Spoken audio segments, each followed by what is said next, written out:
Yo guys, what is going on? Blossom is back and welcome back to another episode of Top Drives, and we have liftoff. I am sorry, I had to. It was a pun, I had to. Interstellar is finally out, and obviously along with the challenge or along with the special tag, you get your elite packs that people are, probably wondering if they want to open or not, whether it's worth opening the Interstellar pack or not. Well, today's episode from What Can You Get From That Pack, I'm going to be reviewing the Interstellar Carbon Fiber to see if this is a pack where you should actually spend your money on, especially with an entirely new update around the corner. Now, to be fair, the new update doesn't seem very interesting to me. It might be interesting to you, but TVR's Griffiths, yeah. Anyway, Interstellar pack. What's the good? What's the bad? What are the pros? What are the cons? You guys know how it works over here. Dirk Kaiser, Daily Driver, Frequent Provider are cars that are, okay. Pernicious Ulcer are pretty useless cars, but they will have their day. And of course, Val Choice, the worst of the worst. So let's get into it. Number one is going to be the Aerial Atom, and it is a Pernicious Ulcer. Now, the Aerial Atom is one of those cars where on paper it seems fantastic. It's super light. It handles pretty well. Most people will think, oh, this is a car that is probably going to be pretty good. Well, not really, because as you can see over here, it's only the best car for slalom, G-force, and car park. Now, I know that's saying something, but then again, you need to realize that I'm comparing it to RQ50s.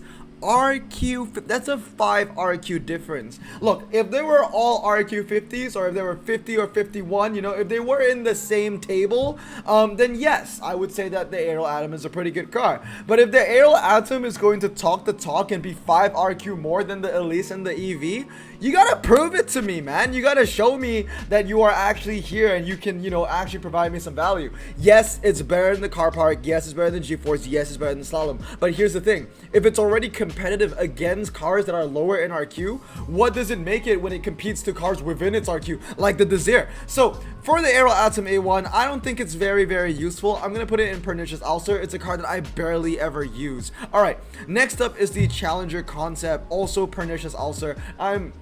I'm an American collector, okay, and honestly, I never use this car, so that says a lot. It's just that it's a hybrid with not a lot of good MRA, kind of jack of all trades, master of none, and it doesn't really stand out anywhere, so definitely Pernicious Ulcer. Now, next up is going to be the Challenger RT Scat Pack. I'm going to put that in Frequent Provider, mainly because it just handles better.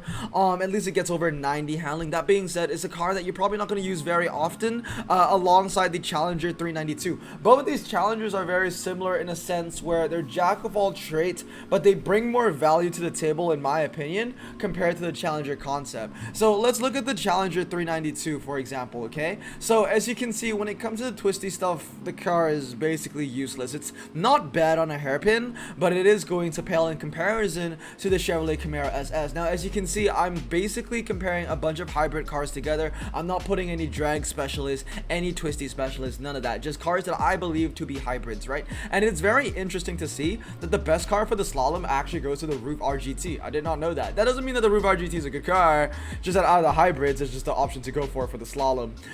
So where the Challenger 392 really shines is in the drag situation, and as long as you keep it RQ63 and below, you will get some value out of the 392. You start putting in the 64 hybrids, like the Charger Scat Pack, for example, and the Challenger kind of gets derailed. So, not a bad car, right? But also not very good as well. So for that, I'm gonna put the 392 in Frequent Provider. I understand the value, but it's not like a standout where it should be any higher than average, in my opinion. Now, next one is going to be the Ford Taurus show. Now, I want to talk about the Ford Taurus and the Nissan Pulsar together.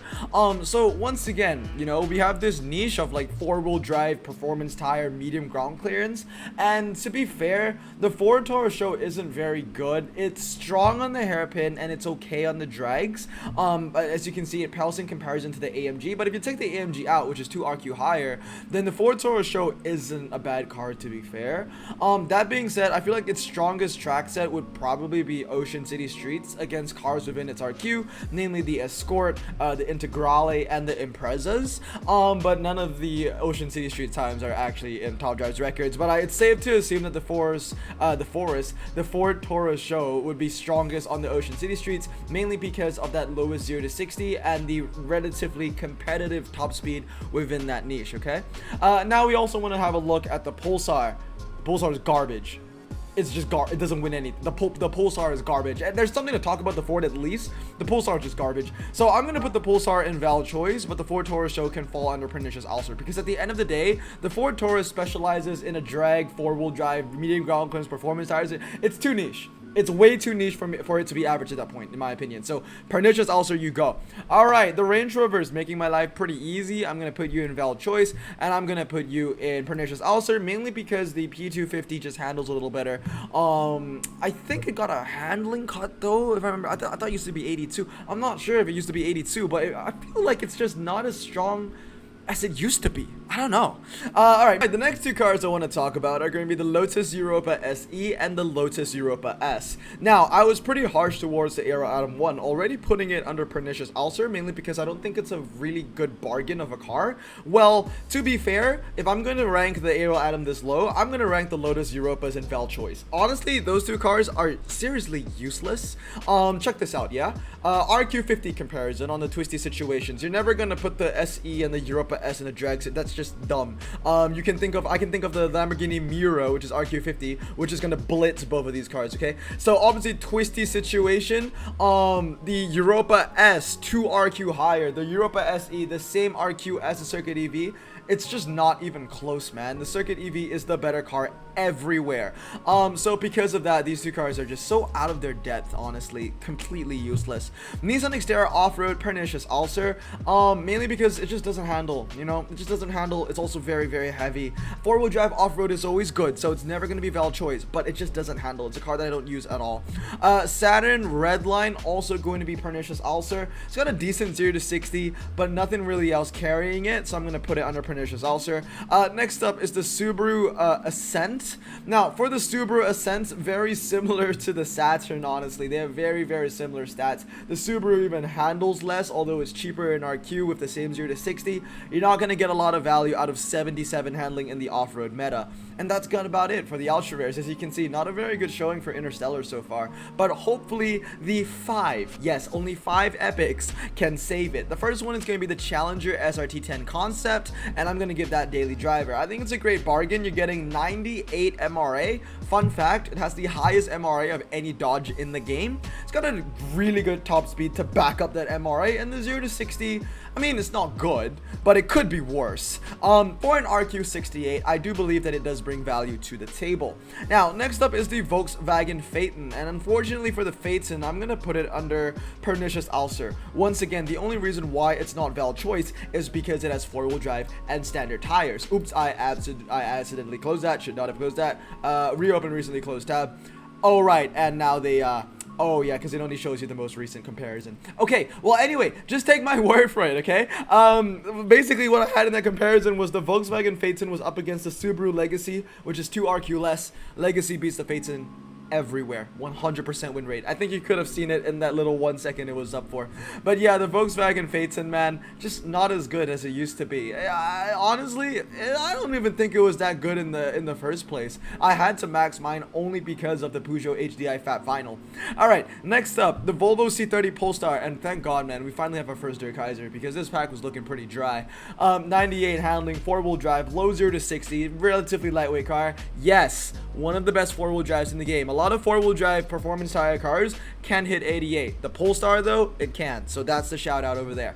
This one though, the Polestar V60, pernicious ulcer, honestly. Like, outside of the estate niche, it doesn't bring a lot to the table. 0 to 60 is weak, but the main thing about it is the handling is weak. Honestly, like, even with 4-wheel drive, for a performance tire car with 4-wheel drive, I need you at least 86, bro. 86 or higher. If you're under 86, you're bust, okay? If you're under 86, I'm expecting you to have god amazing MRA. Not god awful, but god amazing MRA and a high top speed. Not 155, 0 to 60 or 4.8, and an well, actually, I should have the MRA numbers up. I have Top Drives Club open over here. It has an MRA of 70. Wow, how boring. Okay, next up is the Volvo V60 T8 Polestar. I'm gonna put that in frequent provided. Now, I just said that if it's not under 86, it's garbage. I'm not gonna say that the V60 is not garbage, or well, it's not garbage, but it's not good either. The main thing saving the Polestar V60 is because, oh yeah, they're both called V60. I guess the new one, the 2020 version,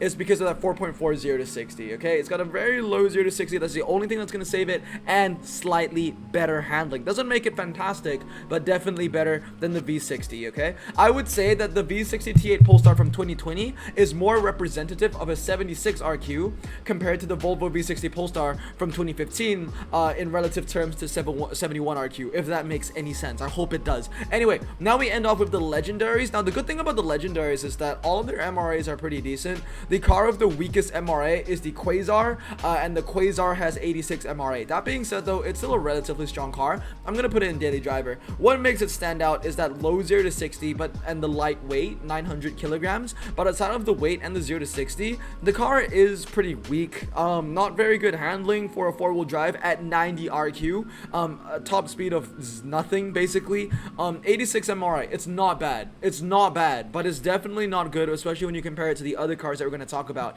So let's talk about the Gumperts. Yeah, so the first Gumpert, also very light. All these Gumperts are very light. They're only weighing like 1,100 kilograms, you know, around that number.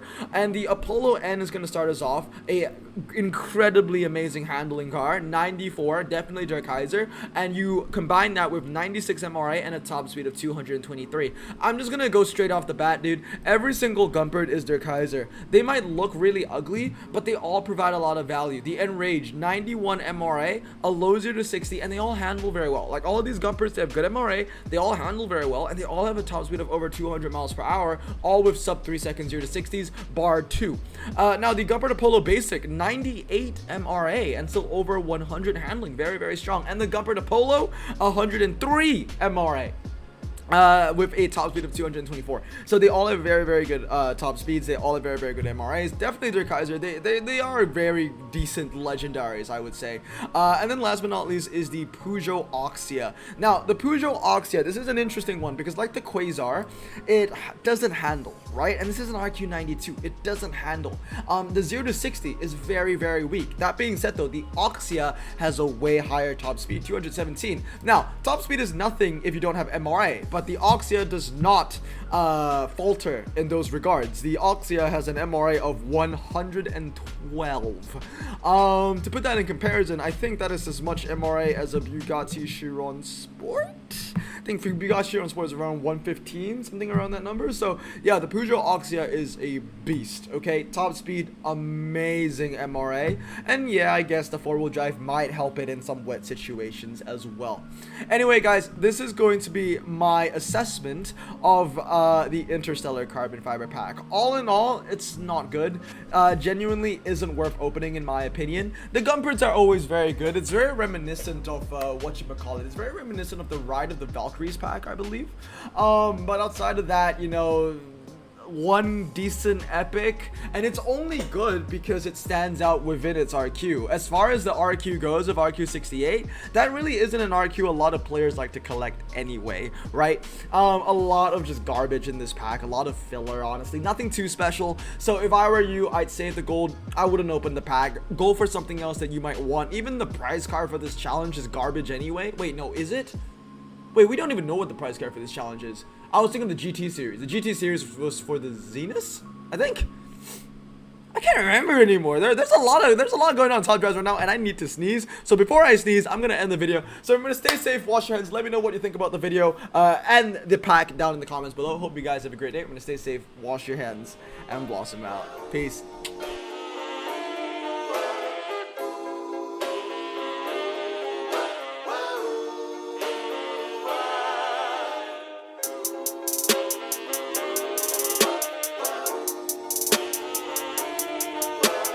Bro, this song just makes me so happy.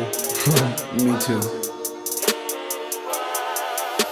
Imagine being Asian in the 50s, looking nifty, leather jacket, looking sleek, look like Presley, look so deadly. Got a jukebox back at home, feeling jazzy, turn it on and play it slow, like the movies with the ladies. They so fine.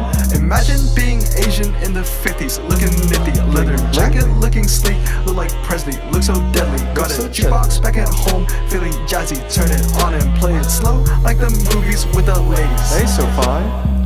Sit back, relax in my Bonneville Pontiac. Hold tight